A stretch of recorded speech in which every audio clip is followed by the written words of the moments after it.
Hai semuanya, kembali lagi bersama Hirka Harika. Kali ini Mimin bakal bawain alur cerita dari sebuah drama yang berjudul Live Stream. Drama ini menceritakan perjuangan seorang pria untuk menyelamatkan kekasihnya yang terjebak dalam live stream konten khusus 18 tahun ke atas. Dan gak usah berlama-lama lagi, yuk, langsung saja ke ceritanya.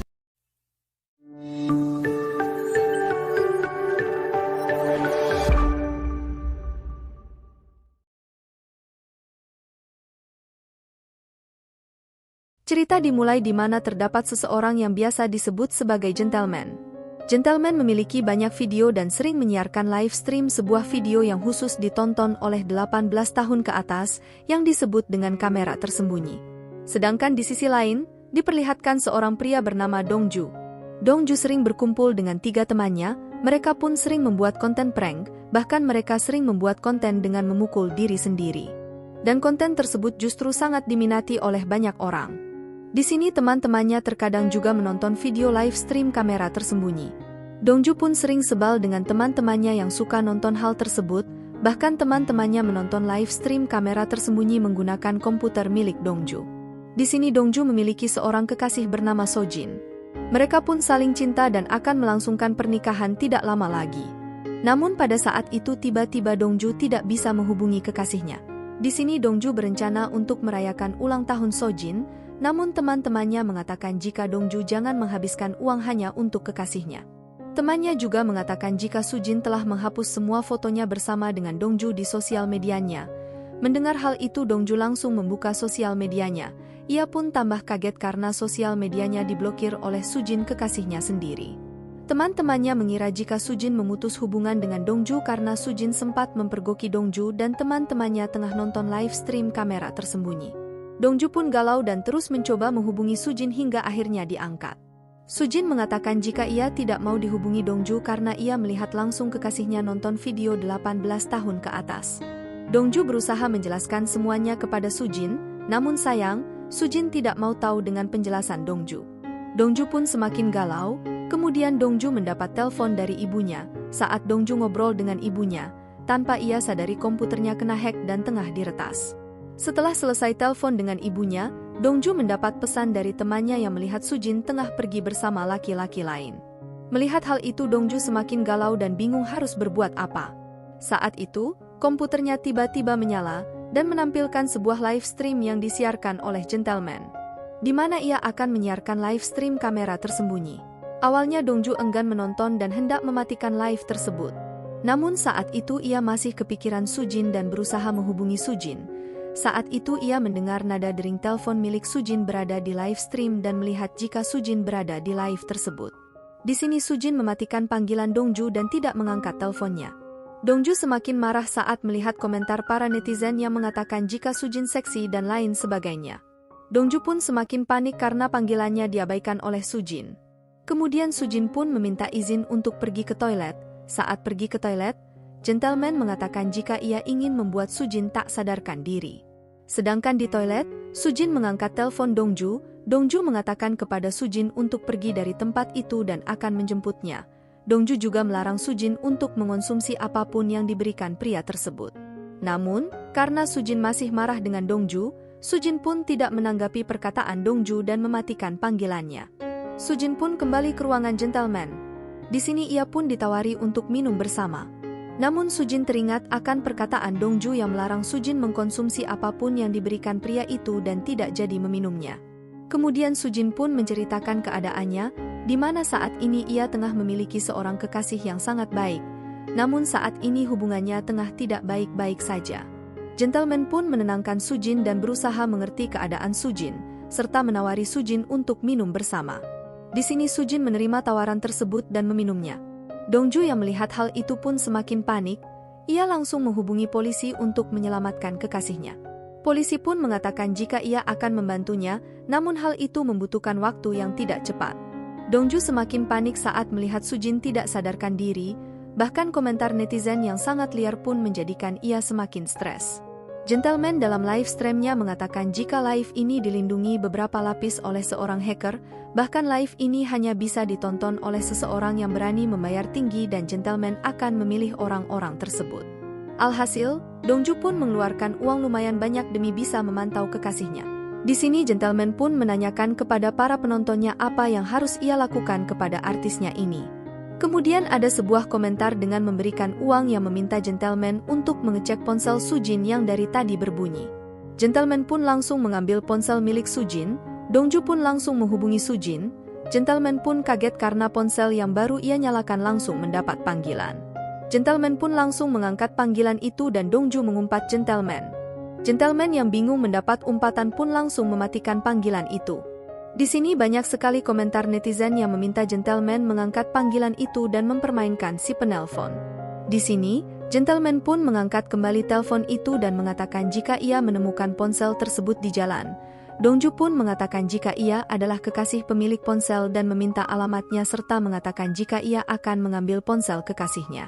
Namun gentleman justru mengatakan akan memberikan ponsel ini kepada polisi esok hari. Dongju pun mengaku jika ia juga penonton dari live streamnya gentleman. Dongju juga meminta gentleman untuk membebaskan Sujin. Bukannya mengiyakan permintaan Dongju, gentleman justru meminta Dongju untuk membayar kepadanya jika ingin menyelamatkan Sujin. Gentleman ingin menjual Sujin, namun jika tidak, gentleman akan menjual Sujin kepada orang lain. Komentar lain pun berdatangan, banyak yang ingin membeli Sujin. Gentleman pun semakin berani, bahkan ia pun menyentuh Sujin dan melepas pakaian Sujin. Dongju pun semakin kesal dan langsung pergi ke kantor polisi, ia pun terpaksa membawa laptopnya, supaya ia bisa memantau Sujin. Gentleman yang memiliki seorang hacker handal pun langsung mengalihkan kamera Dongju. Sehingga video Dongju yang tengah berlari ke kantor polisi pun terlihat di komputer gentleman bahkan ikut tayang di live streamnya gentleman. Bahkan ada netizen yang mengetahui identitas Dongju, orang di komentar itu pun mengatakan jika ia siap ditugaskan untuk membunuh Dongju. Dongju sempat panik melihat seluruh komentar yang menghujatnya bahkan ingin membunuhnya, namun ia tekadkan kembali untuk tetap pergi ke kantor polisi. Gentleman pun memperingatkan Dongju untuk tidak melapor kepada polisi. Gentleman mengatakan jika Dongju melapor, maka ia akan memulai live tanpa busana. Namun, jika Dongju kembali ke rumah, maka ia tidak akan memulai live tanpa busananya. Gentleman pun menyarankan Dongju untuk keluar dari siaran langsung, karena semakin ditonton akan semakin menyakitkan. Sedangkan di sisi lain teman Dongju pun memberitahu Dongju jika siaran itu hanyalah rekayasa. Namun Dongju masih yakin dengan keyakinannya, jika siaran itu adalah nyata, dan Sujin tengah dalam bahaya. Saat itu Dongju pun melihat polling yang menyatakan jika sebagian besar ingin melihat gentleman melakukan siaran langsung Sujin tanpa busana. Di sini Dongju pun langsung meminjam uang temannya demi menyelamatkan Sujin. Ia pun langsung lari pulang ke rumah dan menutup kamera laptopnya. Namun ternyata, ponselnya juga diretas oleh gentleman. Gentleman kembali memperingatkan Dongju untuk tidak melanggar aturannya. Orang-orang yang berada di kolom komentar pun semakin mengatakan komentar pedas kepada Dongju. Bahkan ada yang menemukan identitas keluarga Dongju. Kemudian Dongju pun melepas kamera di laptopnya dan melakukan panggilan video kepada kakaknya. Ternyata kakaknya tengah berada di luar rumah dan hendak pulang. Dongju pun meminta kakaknya untuk pergi ke kantor polisi. Dan ternyata di belakang kakak Dongju banyak sekali orang yang merekamnya dan menyiarkan langsung di akun mereka masing-masing. Orang di belakang kakak Dongju pun terus mendekat. Dongju meminta kakaknya untuk kabur dari tempat tersebut, hingga akhirnya kakaknya masuk ke sebuah gedung, dan teleponnya mati karena terhalang sinyal. Kemudian gentleman pun menghubungi kakaknya Dongju dan mengaku sebagai teman Dongju. Gentleman mengatakan jika Dongju masuk rumah sakit dan hampir meninggal, kakaknya pun langsung panik dan hendak pergi ke rumah sakit. Dongju pun langsung menelpon kakaknya lagi dan mengatakan kepada kakaknya untuk tidak mempercayai omongan siapapun. Kakaknya pun semakin bingung. Di sini Dongju pun mengatakan jika ponselnya tengah diretas dan Sujin diculik. Kakaknya pun hendak melaporkan kejadian itu ke kantor polisi. Namun, Dongju mencegahnya, karena jika kakaknya lapor polisi maka ia tidak akan bertemu kembali dengan Sujin dan kehilangan Sujin. Namun ternyata, orang-orang yang mengejar kakaknya Dongju terus mendekat. Kakak Dongju pun langsung lari meninggalkan orang itu hingga ia menabrak seseorang dan ponselnya mati. Dan tak lama kemudian kakaknya kembali menelpon Dongju dan mengatakan jika saat ini ia berada di sauna dan aman berada di tempat itu. Bahkan pemilik sauna juga tengah melaporkan kejadian itu ke kantor polisi.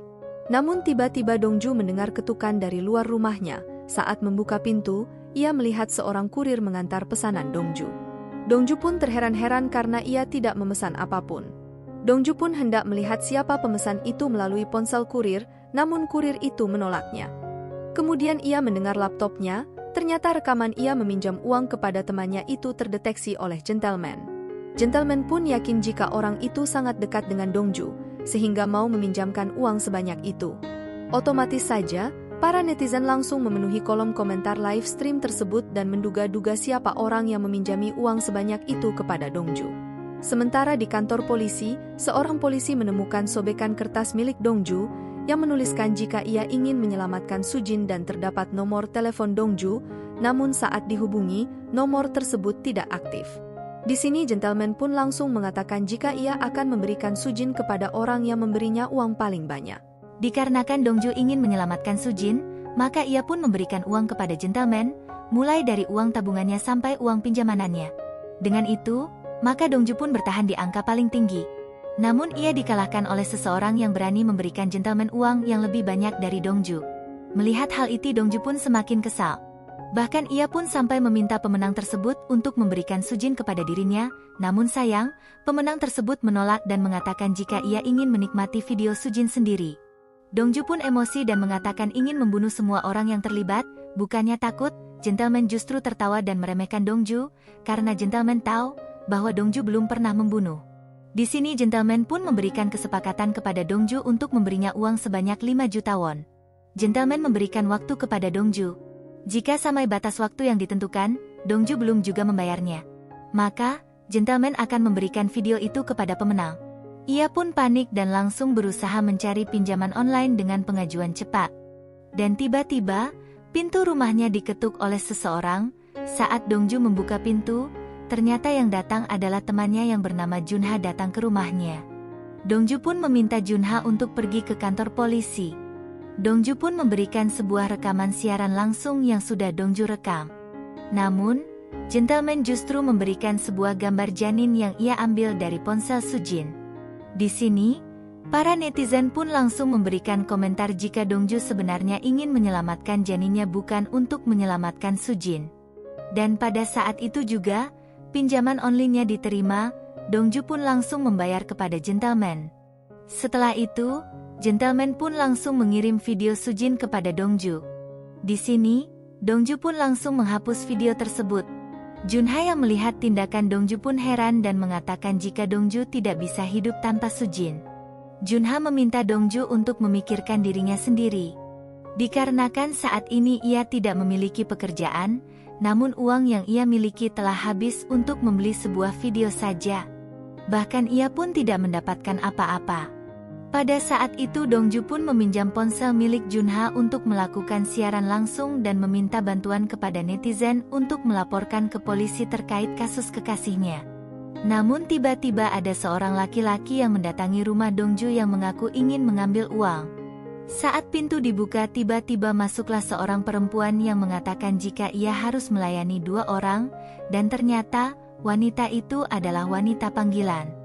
Kejadian yang tengah terjadi itu pun masuk dalam siaran langsung yang tengah dilakukan oleh Dongju. Tentu saja hal itu menjadikan bahan perbincangan sengit oleh netizen. Dongju yang menyadari jika ia tengah siaran langsung pun jadi panik. Junha juga mengantar wanita itu keluar dan yakin jika wanita itu salah alamat. Gentleman pun tiba-tiba mengatakan jika foto janin itu bukanlah milik Sujin. Junha pun yakin jika gentleman telah menipu Dongju. Tiba-tiba ponsel milik Sujin pun mendapat pesan dari seseorang, dan ternyata itu pesan dari teman laki-laki Sujin. Junha juga mengatakan jika ia pernah memergoki Sujin pergi bersama seorang laki-laki lain. Oleh sebab itu, Junha ingin Dongju pergi meninggalkan Sujin. Gentleman yang melihat kejadian itu di kamera siaran langsungnya pun mengajak penontonnya untuk menebak. Apakah Dongju akan percaya kepada sahabatnya ini atau tidak? Pada saat itu pintu rumahnya kembali diketuk oleh seseorang, dan kali ini yang datang adalah polisi. Awalnya Dongju ingin menemui polisi, namun ia urungkan, karena ia teringat akan perkataan gentleman. Di siaran langsung juga diperlihatkan jika datang seorang laki-laki lain dan membawa Sujin pergi. Gentleman mengatakan jika hal itu adalah hukuman kepada Dongju yang telah membuatnya jengkel. Gentleman pun mengatakan jika seluruh lingkungannya sangat egois, ia pun kehilangan uang, sahabat, rumah, bahkan ia kehilangan Sujin kekasihnya sendiri. Namun gentleman tidak peduli hal itu, justru gentleman akan melanjutkan sesi selanjutnya, yaitu siaran langsung yang hanya bisa dilihat oleh orang-orang yang membayar. Junha berusaha menghentikan Dongju, namun Dongju justru memarahi Junha. Setelah itu datang teman yang lain dan Dongju langsung menghajar temannya. Di sini perkelahian pun terjadi. Gentleman yang melihat kejadian itu justru terlihat senang. Dongju pun menanyakan apakah temannya ini memiliki hubungan dengan kekasihnya atau tidak. Awalnya temannya berusaha mengelak, namun temannya pun akhirnya mengakui jika ia memiliki hubungan dengan Sujin, bahkan ia pernah tidur dengan Sujin. Mendengar hal itu Dongju pun emosi dan langsung memukul temannya menggunakan tongkat bisbol hingga meninggal dunia. Gentleman yang melihat Dongju membunuh temannya pun kaget dan terdiam. Dongju kemudian mengancam gentleman dan semua penonton bahwa mereka semua ikut serta dalam pembunuhan tersebut. Hingga akhirnya perlahan para penonton pun berkurang. Karena mereka tidak mau ikut campur dalam kasus tersebut. Keadaan saat ini pun berbalik, kini Dongju pun balik mengancam gentleman. Ia pun meminta gentleman untuk mengantar Sujin pulang ke rumah. Jika gentleman tidak mau mengantar Sujin ke rumahnya maka ia akan mengatakan kepada polisi jika gentleman dan para penonton juga ikut serta dalam pembunuhan itu. Namun sebaliknya, jika gentleman mau mengantarkan Sujin ke rumahnya, maka ia tidak akan mengaitkan gentleman dalam kasus pembunuhan itu serta Dongju akan bertanggung jawab. Gentleman pun ketakutan dan langsung mematikan kamera dan mikrofon. Sedangkan Junha yang masih syok pun langsung tidak percaya jika Dongju membunuh temannya sendiri karena pacar. Di sini Dongju pun izin kepada Junha untuk pergi, ia pun mengatakan jika terjadi sesuatu kepadanya dan Sujin, maka ia meminta Junha untuk mewakilinya. Namun Junha justru memukul Dongju, ia tidak ingin terlibat dalam kasus ini, karena Junha baru saja mendapat promosi di perusahaannya. Junha pun ingin pulang ke rumah, namun ternyata temannya tidak mati dan langsung memukul Junha yang bodoh. Temannya ini mengatakan jika hal yang baru saja terjadi hanya pura-pura saja. Karena sebelum itu, Dongju mengirimi temannya sebuah link siaran langsung kamera tersembunyi dan menjelaskan jika Sujin menjadi korban, ia meminta temannya untuk datang dengan membawa makeup darahnya. Dongju pun kini mengerti, jika selama ini Junha bersikap sangat egois dan tidak bisa menjadi support system yang baik. Junha justru mengatakan jika Sujin telah rusak. Dongju pun langsung menghajar Junha. Di sisi lain gentleman melakukan siaran langsung dan mengatakan ingin mengakhiri siaran ini. Gentleman pun langsung menyuntikkan sebuah obat kepada Sujin yang tidak berdaya. Melihat hal itu Dongju pun sedih, namun, ia tidak bisa melakukan apapun. Dongju pun kembali meminta kesempatan kepada gentleman, namun, gentleman tidak memberikan kesempatan itu lagi. Gentleman mengatakan jika Sujin pasti akan mengingat kejadian ini. Dongju yang mendengar hal itu pun menjadi panik, karena saat ia melakukan hal itu semua, ia telah menutup kamera laptopnya. Kemudian Dongju mencari kamera tersembunyi. Di sini ia pun menemukan kamera tersembunyi di jam yang diberikan Sujin kepadanya. Gentleman pun kembali mengagumi Dongju yang bisa menemukannya. Ternyata, Sujin hanya pura-pura bersama gentleman.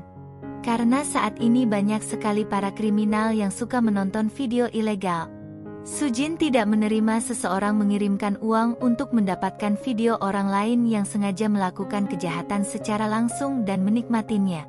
Ternyata, kakaknya Sujin adalah korban dari kejahatan itu, di mana ia ditikam langsung dan minta pertolongan. Namun semua orang yang menonton justru menikmatinya dan tidak ada seorang pun yang menghubungi polisi sama sekali. Orang-orang mengaku jika mereka klik link siaran hanya merasa penasaran dan tidak mau ikut campur dalam pembunuhan tersebut. Sujin juga heran, mengapa orang-orang yang menjadi korban selalu saja tidak mendapat keadilan. Gentleman juga mengaku jika istri dan bayinya juga menjadi korban kejahatan itu. Istrinya dibunuh bahkan disiarkan secara langsung dan ditonton oleh banyak orang. Jadi, si pemenang yang gentleman suruh untuk meminta maaf adalah orang jahat sebelumnya. Siaran langsung yang gentleman lakukan ini juga sudah direncanakan matang-matang.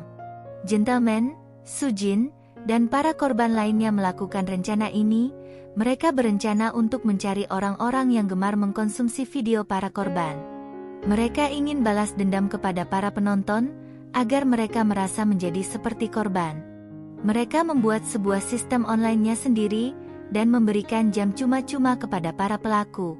Bahkan menampilkan para pelaku yang selama ini senang melihat orang lain menderita, yang selama ini tidak membantu orang lain yang sedang dalam kesusahan dan butuh pertolongan. Di sini, Dongju sempat bingung. Namun ia teringat, jika dahulu ia sempat menonton video tersebut, dan hendak membuat video serupa bersama teman-temannya untuk menjualnya. Dongju pun merasa tertampar dengan kejadian ini. Namun setidaknya, malam itu, gentleman menemukan manusia yang benar-benar manusia.